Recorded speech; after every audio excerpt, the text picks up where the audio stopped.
I want to welcome Dr. Shawn Baker here today. He is a huge influence amongst the health and wellness and carnivore space.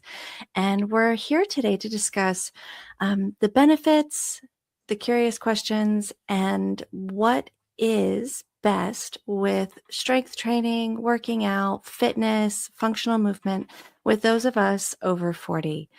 So I know that there are definitely questions, concerns, and curiosities. What's best for us? What should we move forward?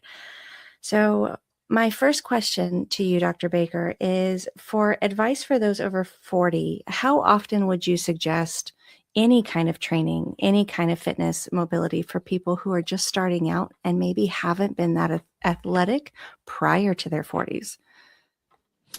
Yeah, I think, while we have to make some concessions for age, I think the ones we've sort of been told are probably not that helpful, and I think at the end of the day, we want to be able to train at as high a level as we possibly can, as long as we can. I mean, I think when we raise our functional capacity, we're gonna age in a much more healthful way. We're probably gonna live longer. I mean, that's a kind of a debatable question, but I think that's the case. I think, I put a little pyramid the other day up about what I thought was important. I think number one at the bottom base of that pyramid is movement. And that's just not being sedentary, getting out, walking, moving, stretching your legs, moving around, putting your joints through their full range of motion. And that doesn't have to be with any significant intensity, just, getting out there. One of the best pieces of equipment for exercise you can have is a dog, in my opinion, because, dogs got to go for a walk and, you take your dog out and that's a good exercise. And they're good. Dogs are good, happy people too.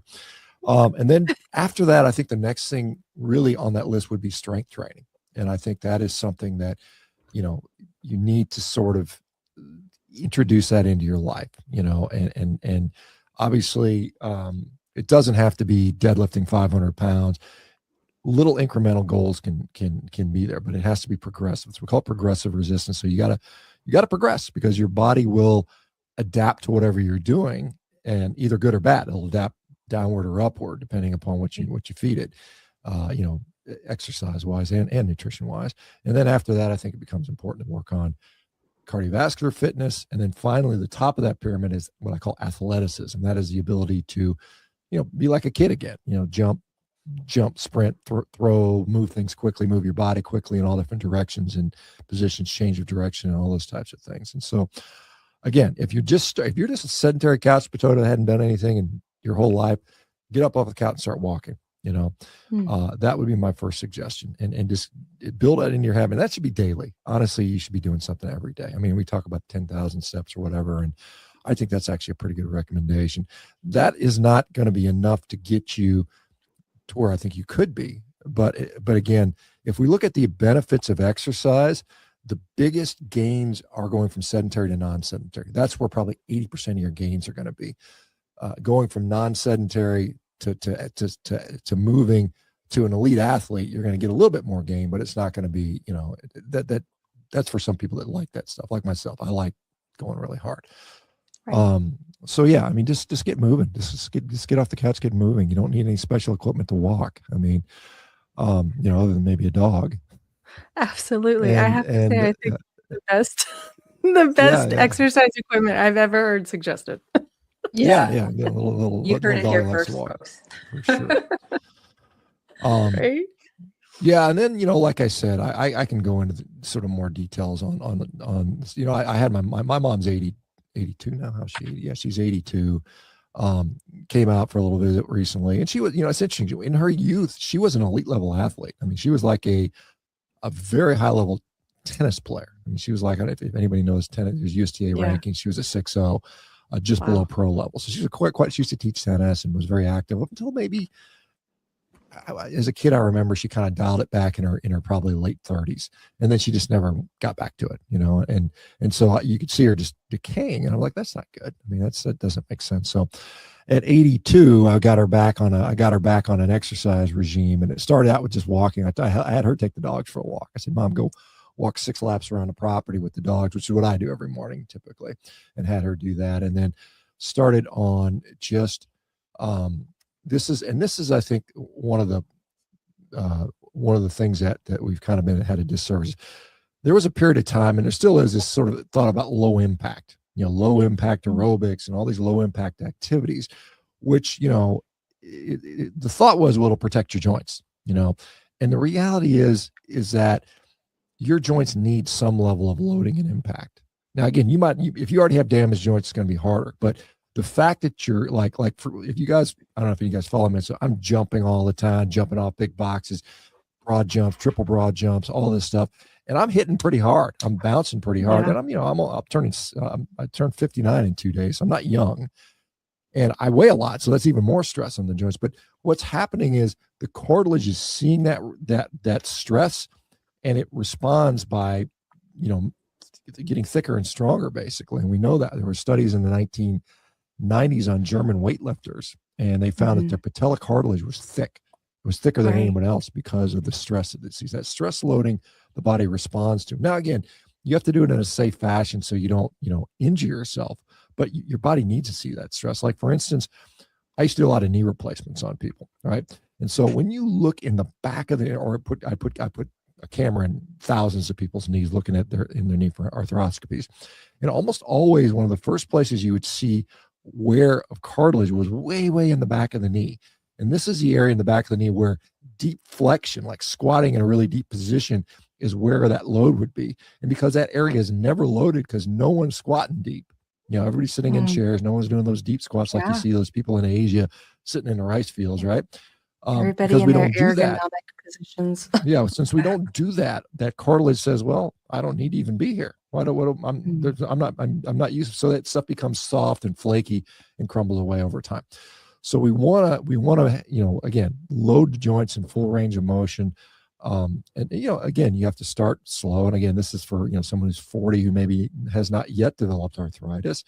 If you have arthritis in the joint, it still makes sense to strengthen the joints, because what happens is, um, instability of the joint is what leads to further rapid wear. Not to mention that a lot of the arthritic change is based upon inflammatory cytokines, which are occurring when we are out of shape, when we have too much adipose tissue.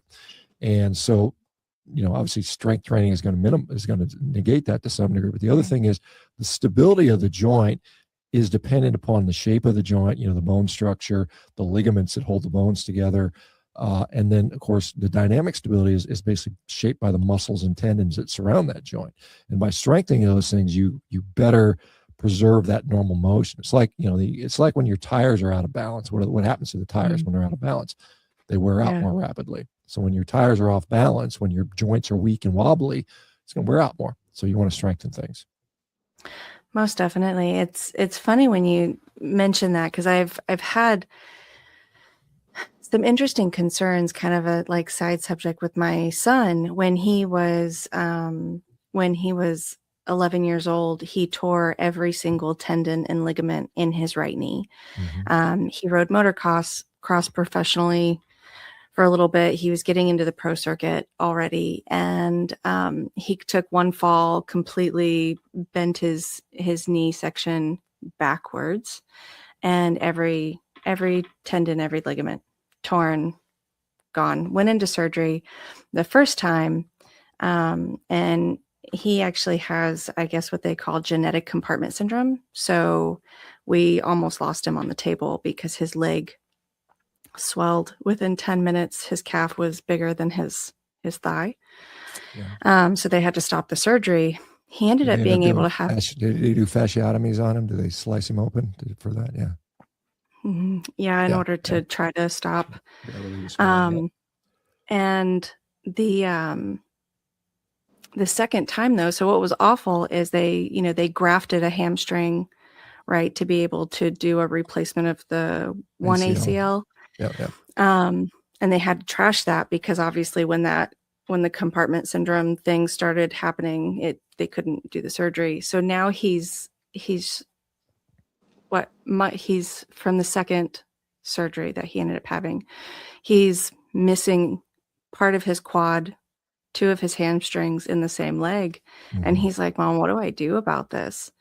And I'm like, "Well, you need to not just sit. Like you need to still, work what you have and create, like a density to the joints that you do have and everything there, so that you can not be immobile. But I think a lot of people kind of get opposite advice. It's like, take it easy, don't put too much stress on it because you've already had this kind of damage. And it's like, how is he supposed to strengthen it if he's not doing anything with it? It just doesn't make sense to me.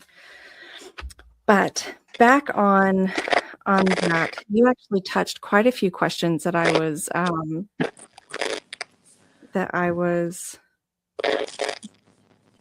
is that you, Jenny?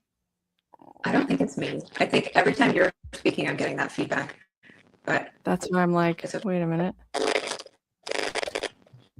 Yeah, I think I'm hearing the crackling on your end, so Selena. So I'm not sure. Okay. Oh, and then where'd she go? I'm not sure. Maybe she's dropping out. See if it was her. You sound better now, though. You sound better now, so maybe it was from. I'm wondering if there's. Yeah, I don't know, some sort of interference. Yep. When she came back, then it comes across. It's me, welcome, but I think it's me that's causing this feedback. Not entirely sure why. I have done hundreds of StreamYard shows with no feedback. You're right. There you go. Yeah, but anyways, it's okay. Let's mute me when seems to be not. We can edit this out. That's fine. Yeah, no problem. No. I'm a like living example of your son too, because I tore my ACL backcountry snowboarding. And the first thing obviously out of everybody's mouth was like surgery, and I didn't turn to surgery. Now, can you hear me? I don't know if I'm here. I'm here. Well, we can hear you. We just can't see you. Neat. Can you hear me? Yes. I can't hear you. So that's fun. Anyway, if you can hear me, I'll just keep talking. Okay. Backcountry snowboarding, tore my ACL, and a few years later, I got really into functional fitness and mobility. And for me, it was really exactly as you're saying, Dr. Baker, like really strengthening like those deep squats, making sure I wasn't sitting for prolonged periods of time, moving my body. I think everybody goes up and down. I see this a lot, especially in the 40 plus. We go up and down. We don't remember our body rotates. That seems to be a really interesting thing. So I do a lot of like Qigong movement and yoga movement on top of my strength training, just to make sure I'm keeping mobility in my spine and my knees and all of those joints that are supposed to do this instead of just this. And that's completely strengthened it. I have absolutely the carnivore diet has helped extensively with that as well, but I have no pain or problems with that knee. I snowboard actively. I have no issues with it whatsoever now. Well, it's awesome. Good for you. Yeah. And I think that I still can't hear anybody talking. I'm sorry. Selena, you can't hear us? I can hear you. It's okay. Jenny. Jenny can't hear you. Okay. Well, I was just responding to her, obviously. So yeah, I mean, it's yeah, I mean, after an injury, after joint damage, I mean, it still makes sense to strengthen. And obviously you let it heal first, and then you have to follow it up with the strengthening and functional phase. And I think that's incredibly important. Yeah, for sure. They didn't do surgery on my son until years later, because of course when it happened, he still had 85% of his growth plates. So he wasn't, anywhere near tall enough. And it's just a crazy, crazy scenario. I've definitely learned a lot. But back to another question, because you actually already answered, I think, 3 of them that I had prepared. So that was great. One of the things I'm curious about is the concept of overtraining versus under recovery. And like, when does cardio become more of a sabotage than it is beneficial? And how do people kind of differentiate between the two? Because cardio is obviously still like needed and beneficial for us, but I think there is kind of a borderline that I've noticed that some people will maybe overdo it in that direction, and it becomes more of a negative effect for them versus a positive. Yeah, well, I mean, and that could be said for anything. I mean, there certainly are people that push exercise to a level that becomes, a net detriment to them. And I'm someone who is a huge proponent of exercise, and I exercise every day, and I train intensely almost every day. But there is a volume constraint there that you have to be mindful of. And I think that, for me, I think intensity trumps volume in many ways, so that you train intensely frequently, but with a low volume.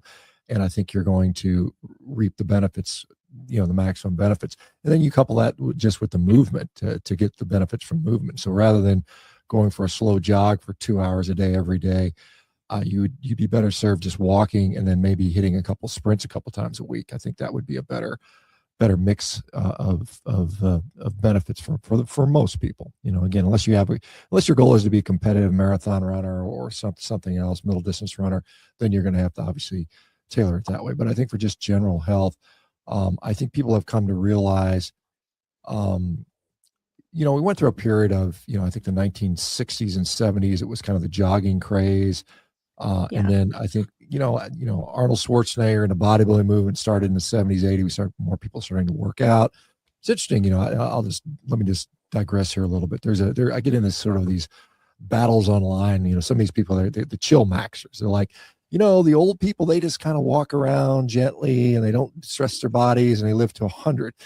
And so they're saying that is their justification for doing so. And I said, well, the reality is that when these people that are 100 now grew up, I mean, these people grew up 1920s, 1930s. No one, and I mean no one, was exercising with any regularity outside of just a tiny fraction of the population. Few athletes would do that. But the general population did not exercise. And so those people that made it to 100 were basically just lucky, right? So now, 1960s come along, the 70s. Now about today we see, maybe even 30% of the population exercising at a regular level, and many of them do vigorous exercise. So now we're starting to see some of those people from the 1960s and 70s start hitting their 70s and 80s. And you see the ones that have exercised throughout their life, what they look like at 80 compared to their peers that don't exercise. And there's no contest. Those people that are regularly in the gym, getting after it in their 70s and 80s right now look completely different from, people 50 years earlier at that age. I mean, I don't know if you've ever seen those little, I don't know, it's a meme or a little thing on the internet where they take pictures of like people from the 70s and 80s on TV, like All in the Family. Carol O'Connor in his 40s, he looked like he's 65 then. Gene Stapleton, Edith and Archie, they literally look like they were in their 60s and when they were in their early 40s. Right. And so it's like, why do they look so much worse back then? It's because no one back then was really taking care of themselves exercising. And that's why now you see 40-year-olds, they look like they're in their 20s, right? Mm-hmm. So this is so incredibly important. And, I've got another book coming out and I talk about this. The benefits of exercise. I'm known as the carnivore guy, but the reality is I've got a lot more to say about health than just eat meat, right? So some of these things are incredibly important topics, and hopefully we'll get more coverage on that. But, where are we going with that? So, so can you overdo it? Yeah. Mark Sisson was, he's been talking about this for years, right? If you guys remember Mark Sisson, Primal Health, what is he got? Primal Food or something like that. Anyway, he has all the avocado mayonnaise stuff. Sold his company for $200 million. Now he's hanging out in Malibu in the south of France, living a good life. Good for him. Good for Mark. But he was talking about, he was a high level competitive runner, like a world class distance runner, and he felt that it just messed him up. I personally, no offense to the joggers out there and the marathon runners, I don't think that is the best strategy for health. I mean, I think it's better than sedentary by far, and it's good, but I think you can do better. And I think that, I think even a lot of the runners are realizing you have to include strength training in your longevity, in your health routine. It is kind of a non-negotiable. Lean mass is metabolically incredibly helpful. It protects us from Alzheimer's. It protects us from diabetes, heart disease, cancer, you name it. So having a little bit more muscle in our body, and I'm not talking about, drugged out bodybuilders. I mean, you should be able to, get as strong as you can without resorting to the drugs. I think that's an important thing. And then, maybe, it's more for a men thing. I don't think there's any women doing that, but there are a few. But I mean, more men, they kind of see these guys that look like superheroes and cartoon figures, and they inject God knows what, how many gallons of testosterone and steroids they stick in themselves. and they swell up, and then a lot of them die early. I mean, they just do. I mean, Yeah. some of them do. I mean, not all of them, but but some of them do. Right. Yeah. Anyway. I grew up in that world. My father, he was a professional football player turned pro bodybuilder when he got hurt, basically got both his knees clipped during a practice session, and came out, ended up deciding to become a bodybuilder, and that was during the late 80s, early 90s, so big during that particular era. And of course we lived in Southern California, so I don't know of a Gold's Gym or a Powerhouse gym I didn't smell in the south of California as my child. But that whole generation was very much, it's like, I think in a lot of ways they were eating a lot cleaner than a lot of the bodybuilders are now to date. But the reality of what they were doing, it wasn't necessarily an information basis. A lot of them were kind of just winging it based off of, well, this guy said this is what he's doing, and now we're, drinking 20 eggs every morning, and this is what he's doing. Like what's on the internet now. Yeah, it's really interesting. But I think the sad part is they left out a lot of the healthy fats, because I remember my dad was like double boiling his chicken to eat every 2 hours so that it was like extra fatless. And I'm like, man, imagine if they didn't get rid of a lot of the healthy fats and just got rid of a lot of the rice that they were also downing. They probably would have been a lot better off. My cousin was a bodybuilder, and actually now, and knowing what I know, got protein poisoning at the time from doing exactly that. Super lean, the chicken tuna life, double boiling, pulling the yolks out of your eggs, blah, blah, blah, blah, blah. And he competed for a year. And where am I? Why do I keep going away? You know why? It's the snowplows out front of my house took down a line. That's what I saw when I went away for a few minutes there. So I think I'm running off data, but that's okay. Anyways, now what we know to be protein poisoning, we did not understand, because this was back in the 90s as well. And really sad situation, caused him to be quite ill for quite a period of time. And because our knowledge of healthy fat intake wasn't what it is now, or at least in the fitness space, it certainly wasn't. It took him quite a while to recoup. Like, him and his wife couldn't get pregnant for a while, and there was a lot of really bad impacts too. I mean, obviously we know the bodybuilder fitness competition life isn't the healthiest as is, even currently, but yeah, it was a pretty sad scenario. I think there's something to be brought to attention for people, like you were saying, Dr. Baker, about a lot of these guys, more so in general, have this sort of idolization of this particular physique that seems to be like, this is what you want, without necessarily realizing that is what I would call an extreme, like, athlete goal physique, and not necessarily a natural physique. Like, you can still be, muscular and strong, as you are physical proof of this, and not necessarily be a tiny person without being an over excessive bodybuilder frame that is being presented as a normal thing to try to go after in that particular field. I think normalizing what's actually real versus an extremism, I guess. Yeah, I mean, sure. And then we see, and unfortunately, we see younger and younger kids that are just taking mass amounts of drugs, and they're getting, big and freaky. I mean, and that's happening, and they think it's pretty cool. The problem is, for some of them, it's going to come back to bite them. Now, some of them, and again, most bodybuilders don't die early. I mean, I think that's fair to say, but there are a percentage of them that clearly do. And, it's obviously the ones that tend to abuse the lifestyle more. And it's not necessarily just the steroids. It could be others. Some are cocaine freaks, and they got this weird, crazy lifestyles that go with that.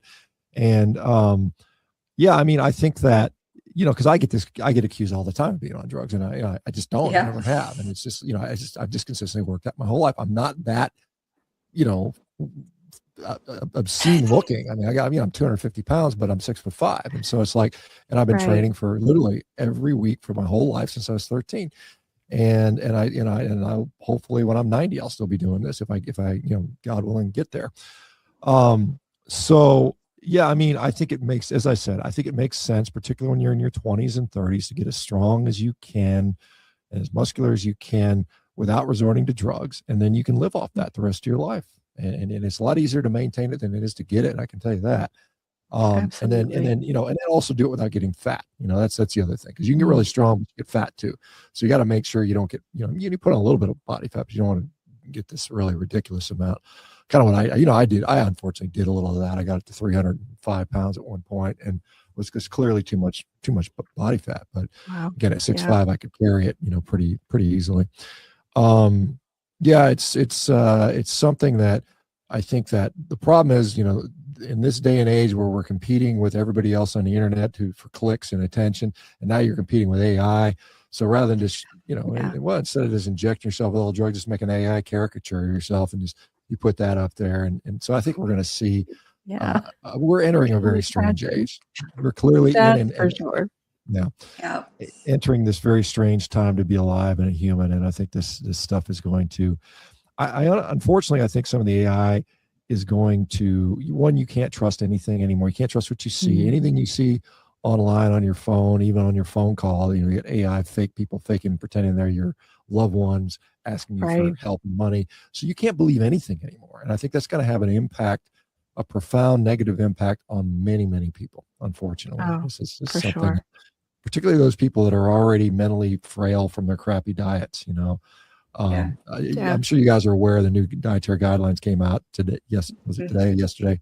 Yesterday. Yeah. Yesterday. And obviously, it's interesting. Obviously it's not a carnivore diet. I know, I don't think anyone would expect it to be, but the fact they've got a ribeye, not just any steak, but a ribeye steak front and center at the very top of that pyramid is a message. I think it is. Sure. I don't think that was unintentional. They could have stuck a T-bone up there. They could have stuck a New York strip up there, but they chose a ribeye steak for a reason. They didn't put just milk up there. They put whole milk. They wrote that on the picture. Yeah. And the picture is what most people are going to look at. They're not going to read the fine print about the 10% saturated fat and all that crap.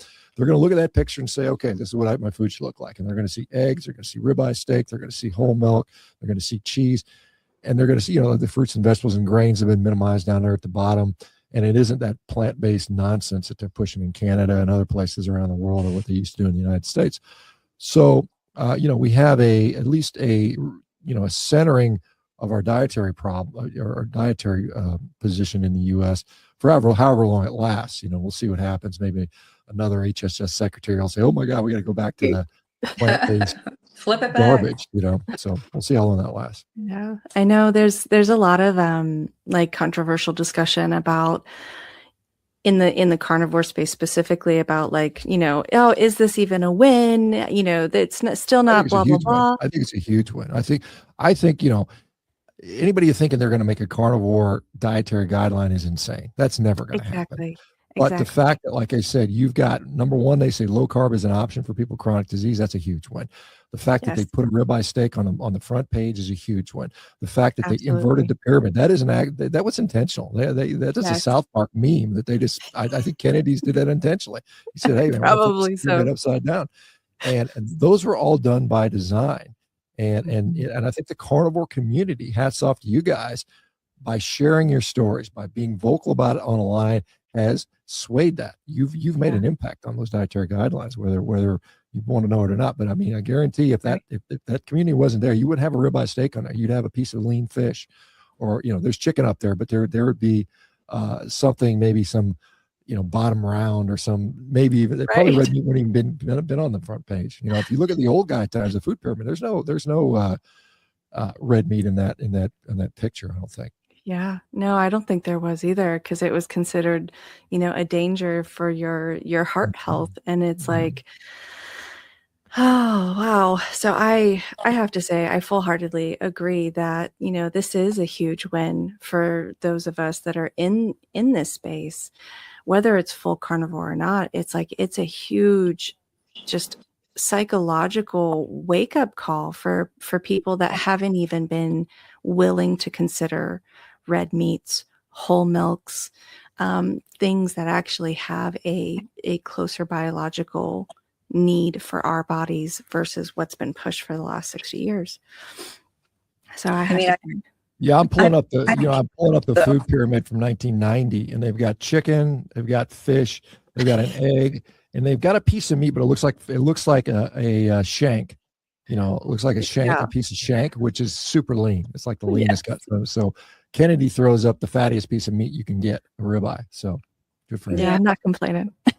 Yeah, I'll trade you guys. I'll trade you over here in Canada with our glued cloned meat and our what the hell is that? Meat alternatives and whatever else. Yeah. I went to the grocery store. I think I made a post about this a few days ago. I went to the grocery store 2 days ago, and I'm fortunate that I'm not fortunate there's limited butchers, but my butcher is only open on the weekends, so I needed food. I went to the grocery store. There was 0 red meat. Not one single piece. At the butcher? At the grocery store. My butcher is open on Saturday. So I had to go yesterday, 2 days ago, to the grocery store, Monday.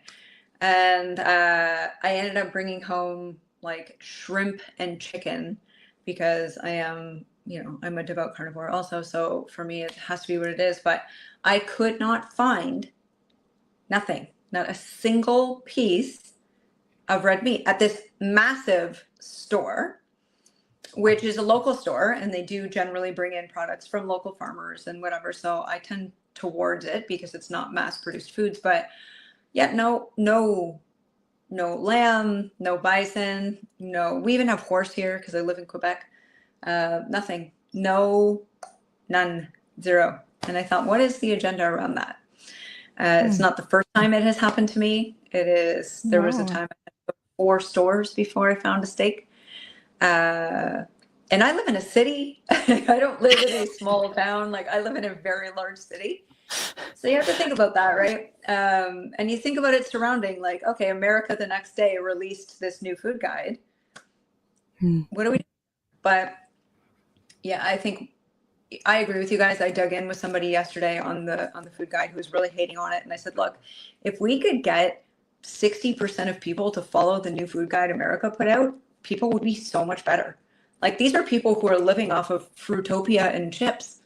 Would you not rather that they eat whole milk and less eggs? Like, I can't grasp how you see this as a fail. It's not perfect to us. We know better, but I think it's light years ahead of what most people are consuming. Mm-hmm. Oh, absolutely, absolutely. My my father-in-law, he went to the doctor a few months back, and his blood pressure is starting to rise, and he eats a very standard diet and thinks my husband and I are absolutely crazy, and my in-laws pretty much feel like we need to have DSS called on us for raising our 3-year-old this way, and so their perspective of carnivore is very negative. And his doctor told him, he goes, well, what are you eating? And those crack an egg, microwavable, frozen things you get, they're like frozen, I don't know, I think like potatoes and vegetables that are obviously extremely processed. And then you crack an egg and you microwave it, and then you swirl it all around, right? He goes, well, I eat 2 of those a day, and then the rest of the day I just eat fruit and nuts. And I'm like, wow, yeah, that's a lot of fructose. But the doctor says, oh, well, everything else is fine. You need to take the eggs out. And I'm like, this is literally the only thing of actual beneficial substance for this man. And his doctor just told him to remove the 2 eggs he gets a day.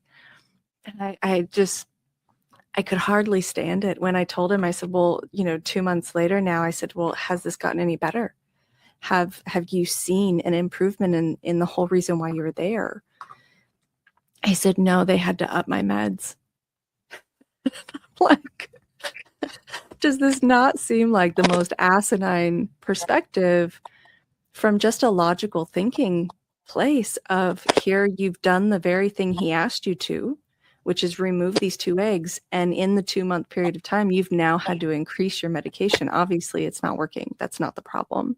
It wasn't the eggs. It's just crazy.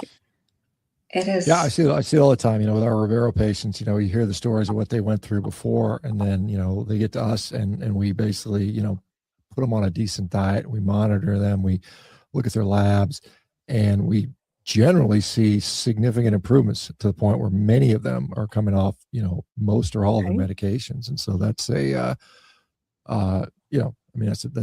that just shows you how backwards so many people have it. It's crazy. So, Jay, I didn't know you're up in Canada. So you're up in Quebec up there. I live in Montreal. So I guess, are you French speaking? I'm assuming, maybe, or maybe not. Je ne parle pas français, monsieur. I'm a German speaker. No, I am one of those Anglophone Quebec individuals, and everyone in Quebec who's listening to this someday are going to hate me. But yeah, I'm an Anglophone Quebecer. I can get through like a grocery store visit, ask them where the red meat is, and that's about the extent of my French speaking capabilities. Gotcha. Yeah, it's real great. I do have a question, Dr. Baker. I'm curious for you, because I've seen a lot of debate recently, especially for the 40+ community, on working out fasted. And I want to know your thoughts on that. And do you have a thought on men versus women? Because I'm seeing people really fighting each other strong on this one right now. Well, I mean, I guess it depends on what the goals are as far as working out fast. There's nothing wrong with working out fast. I do that from time to time. It doesn't significantly impact my performance one way or the other. I think, we do know that when you're fasted, you will preferentially burn more fat. I mean, that does occur when we're fasted. However, the question is, do you develop a higher appetite later and then just gain it all back when you eat again? That's the question that comes in there. When it comes to performance, like if I'm going to, like if I wanted to PR something, and I don't do that very often, like I'm kind of break a record or go as hard as I possibly can, I prefer not to do that fasted, because I think that for me is going to be, the likelihood is going to be a little bit lower. But I mean, to get a good workout in fasted is fine. The thought around like protein and building muscle, the data basically shows as long as you get protein in throughout the day at some point, doesn't really matter when you do it. As long as you get an adequate amount, you're going to be fine. It's not going to make a huge difference. Now, again, if you're a competitive bodybuilder and you're eating every 3 or 4 hours and you're taking all the drugs and you're trying to get on the Mr. Olympia stage, then that's a different story. But for the vast majority of it, and I put myself in there included, it doesn't really matter that much. Is there a difference between men and women with working out fasted? I mean, there's some differences between men and women, obviously. And I mean, some of it has to do with, menstrual period, phase, those types of things that do impact, a little bit on nutrition. But again, I think the general rules are, it doesn't matter that much. It's not that big of a deal. Do what you prefer. And just, again, anytime you get in arguments with people, some people, you're always going to find a person that says, but it worked different for me. So then you just accept that and say, okay, whatever, just do what works for you and keep going, press on, experiment, see what works best for you. I don't worry about it too much. I think those things are, it's like fighting fighting about the deck chairs on a sinking Titanic. It's not the big issue. It should be just exercise. If you fasted, unfasted, doesn't matter. Protein before or after, doesn't matter. Just get in there and exercise and do the damn thing. And then you can worry about the details at some other point.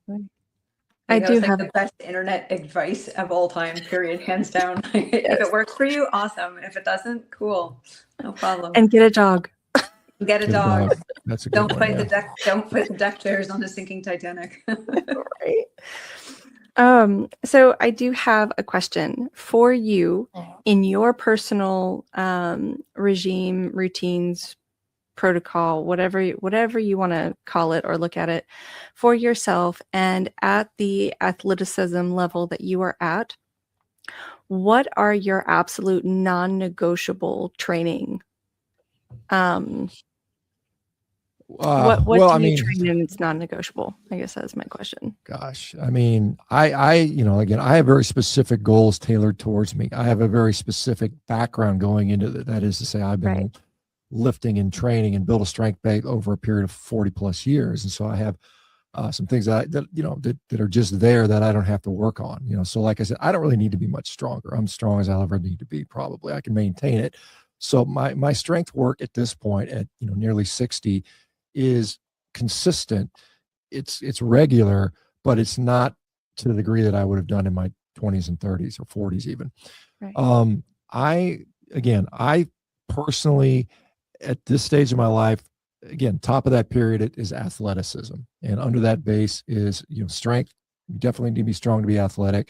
You need to be able to move. You need to be able to be fit enough. So I address all those things every week. I mean, I move every day. I walk. I get my 10,000 steps, whatever, every day, non-negotiable, because I got dogs, and the dogs, they depend on me. I don't want my dog pooping in my house either. So we got to take the dogs for a walk, right? So and then I do I strength train probably twice a week, something like that. I mean, that's in some form or fashion. I'm doing a lot of Olympic lifting right now because that particular thing is going to translate, or will correlates better with some of the other goals I have, which have to do with jumping and sprinting right now. I do I think there's several ways to develop cardiovascular fitness. One is you can just go run. You can spend a lot of time in zone 2 and just do your jogging and slow running and do a lot of volume of that. Or you can do the high intensity interval training. I think they're both effective forms for increasing VO2 max, which some people think is an important metric. I think it's it's a sign of fitness, which is great. I prefer to do that just because it's I instead of spending an hour running around outside, I can knock that out in 10 minutes. So I tend to do that. And then now I spend a lot of time just hopping and jumping and skipping and sprinting and bounding and whatever else. I mean, those are the things that I focus on these days. And again, the non-negotiables for me are basically performance based, because I like I said, when I turn 60, I've got these things I want to be able to do. I've stated them publicly. Run a 400 meters in under 60 seconds and a 13-second 100-meter and all that crap that I want to do. And so I've got to do the things that are going to get me there. And the most important, for all the running stuff is top end speed. So we know, for instance, like your capacity to sprint fast wanes after about 3 or 4 days of not doing it. So I try at least twice a week to run as fast as I possibly can. Now I'm only doing that for a couple seconds. I mean, literally, like right now it's winter time here, cold crap. I can't get us. I'm on a self-propelled curved treadmill, and I run as fast as I can. I try to 18 miles an hour, whatever I can hit that day. I do that twice a week. I might spend a total of 2 seconds at max velocity in that whole workout. So it's only like 2 seconds of exposure. It's minimal exposure, but that little time at that very, very high capacity keeps it there, right? It keeps my top end there. And so if I can run 18 miles an hour, running 13 is nothing. It's like jogging for me now. Whereas if you never raise that capacity, whether it be strength or speed or how high you can jump, you're not going to build on it. You're not going to maintain it for sure. So you got to do those things fairly frequently, like I said. But the volume has to be low.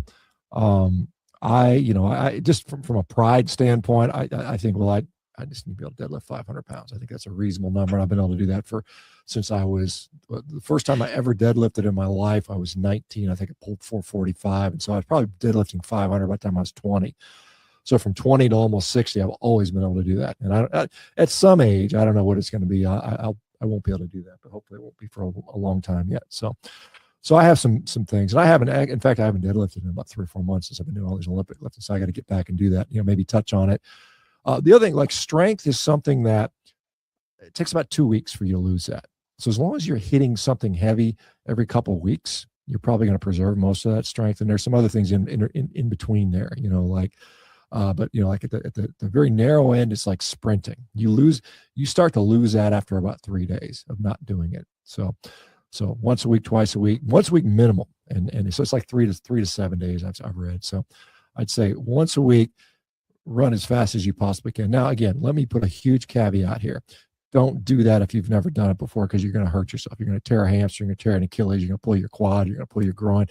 You've got to slowly build up to that capacity. But once you get it, and it's interesting, because people are always terrified of pulling their hamstring or tearing a muscle or ripping their Achilles tendon from jumping and stuff like that. And that is true for most people that are totally deconditioned and never do that. Jumping on and off a box, you're going to tear your Achilles tendon. But if you start off jumping off a 3-inch box and doing these little hops, little by little, and then slowly building up to where now you can jump off a 24-inch box and land no problem, you're going to protect yourself from those injuries. And your body responds to that. So that's why it's a use it or lose it type of thing. And yes, there are people that get injured that go from relatively sedentary to trying something they're not capable of doing, and they get injured, and that's not a good strategy. So you can't go. I know a lot of people are interested in sprinting now. I've been running sprints since I was a little kid, basically, and I never really stopped over the years. I've always done it. I mean, I'm focusing more technically now. I'm putting spikes on and getting out on the track and getting some coaching to really compete in it. But as far as running fast, I've always done it. Even when I was, a surgeon, weighing 280 pounds, I was still out on the track running sprints. So yeah, I mean, those are some of the things that to me are I just don't want to. For me, I have a sort of minimal standards of fitness, athleticism, and strength that's set for me arbitrarily. And if I can't do that, I fix it. It's just unacceptable. And I think a lot of this is mindset related. It's like it is unacceptable for me as a human male to not be able to deadlift 500 pounds. I mean, and again, that's specific to me, but that's my mindset. And I will do everything I can to get there, short of taking drugs and all that crap that people do. But I'll put in the training, I'll eat well, I'll sleep well. Sleep, I think, and again, I just touched on that, but sleep is non-negotiable. If you're going to perform well in life, in the gym, on a sports field, on the track, whatever, you need sleep. You need to be sleeping regularly and sleeping well. And these things all go together. I mean, it's sleep, it's exercise, it's light, it's stress mitigation, it's having a sense of purpose, it's what your activity level. I mean, all these I think there's 6 things that I think are just crucial for health, and then everything else is cold plunging and red light and stuff. That's all fluff. That's all if you're not doing the basics, that other stuff is a waste of time. Right. That kind of brings me to another question. Sorry, Jenny, do you want to go ahead? No, I was just saying, yeah, I agree.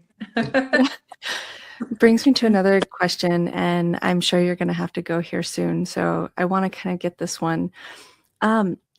What are your thoughts on stretching? Do you do a lot of stretching? Do you do a lot of, I would assume that you do warm-ups quite a bit to make sure that everything's, got good blood flow. But what about stretching? Are there specific things that you think are a better source of that for somebody who's going to be doing a lot of strength training? So I think that, the data on stretching it's kind of evolved over the years. Before you used to be able to be doing static stretches, and they saw that actually compromised weightlifting performance because the muscles lost some of the tension, right? So you kind of stretched out and you became like a stretched out rubber band. I mean, it's a way to conceptually think about it. There's more going on than that. But I think that generally, I do it's kind of funny. My warm up right now, I do something called RPR, which stands for reflex performance reset. It's this kind of weird voodoo-y thing where you're just stimulating certain aspects of your body to sort of wake up the muscles, or some sort of neurologic basis on this. The science on that's kind of mixed. The literature is some say, it shows significant results for injury protection and performance. Others say, it doesn't really work that well. A couple pretty well respected guys in strength and conditioning world that promote this. One guy named Cal Dietz, and a couple other ones are out there. Chris Corfus, I think, is the other one. And so I do that. I got this it's basically like a vibration massage gun. I just I'm on there just doing all these muscle groups. And then I hop on the exercise bike and I pedal as fast as I friggin' can for 5 seconds, hard as I can. And I'll do 3 rounds of that, walk around and I'll do a little bit of mobility stuff for power cleans, maybe some what's called deep tier plyometrics. And again, this is another, maybe you haven't heard that term before, but a plyometric is basically, bouncing, collision and jump, collision and hopping on one leg and bouncing, jumping. And then you do these deep tier plyometrics where you get these really deep joint angles, like you get into that deep squat position and you come into there with velocity, a little bit of dynamic motion in there. And so it kind of simulates what I'm going to be doing in the gym. And then I take lightweight warm-ups. Like when I'm doing cleans, I might start out with just a bar, 95 pounds, and maybe working up to 250 pounds or something like that. So I'll take all these lighter, and that to me is what works, stretches me in the range of the motion that I need for that particular activity. But I don't sit there and I remember, like, you guys remember the foam rollers when those were popular. And then some people still use them a little bit these days. But I mean, there was a period of time about 10 years ago where I would go to the gym. I might warm up on the bike for 5 minutes, and then I'd start doing weightlifting. I might do deadlifts, or I might be doing some power cleans or something like that. And there'd be a guy that was next to me in the next little section stretching. And I would do my entire workout, be done, and be leaving the door. And he's still in there foam rolling and doing his mobility exercise. I'm like, what the hell, man? You spent 45 minutes stretching. Again, I mean, it's just a massage at this point. Well, I mean, it's like there's some of this kind of like a waste of time. And maybe, but I mean, to be fair, like when I go out on the track and I'm going to go out and run, some all out, 40-yard dashes or 10-meter flies or 100-meter dashes, I spend, 20 minutes hopping and skipping and jumping and warming up because what I'm doing at that point, and again, there's a little difference. So when you go in there and go to the gym, do a set of deadlifts or some squats, it's heavy. Yeah, you're putting some stress on the muscle, but it is nowhere near the intensity that your joints or your muscles and tendons experience when you're at a max velocity sprint. I mean, it's an order of magnitude difference. Like I said, for some people, they experience 10x their body weight across their hip flexors when they're sprinting. So I weigh 250 pounds. 10x my body weight is 2,500 pounds of stress across my hip flexors, assuming I could hit the speed. So probably a little less because I'm not quite as fast. I can't do that in the gym. There is no amount of weight I could lift that would stimulate that much stress across my body that I instantaneously hit, on those sprints. So I think you owe it to yourself to better prepare yourself for that. But I mean, just going to the gym and I'm going to go and do a set of bench press or squats. I mean, I might do a couple easy warm-up sets, maybe some minimal stretching, but I don't spend a lot of time. I think spending 30 minutes making it its own deal is not worth it for those activities. Now, mobility, getting out there, doing stuff, moving in different directions, that's fine. That should be maybe its own separate workout, and you can kind of try to do that. And I do a little bit of that stuff from time to time, and I kind of incorporate it in between sets and that type of stuff. But I mean, I'm kind of minimalistic when it comes to that, to be honest. Nice. Well, I don't know if you have any more questions yourself, Jenny. I don't even know if the internet's trustworthy at this point, so I don't want to ask the question and then disappear on the answer. So I'll leave it at that. But really, we kind of just covered. My big one there was the fasting question because I'm seeing that so frequently right now. But no more from me. All right.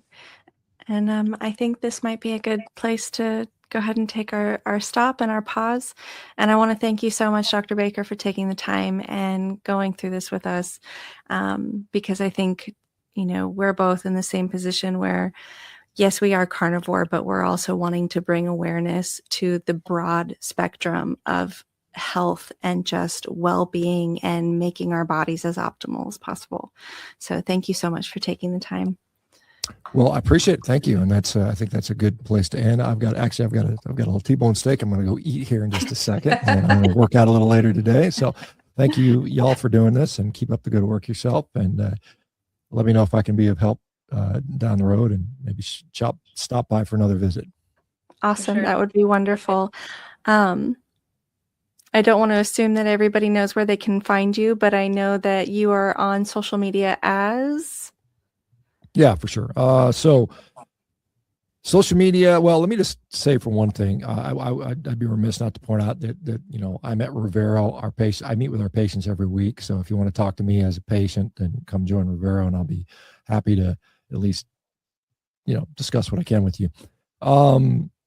I am on social media at Instagram, Shawn Baker 1967.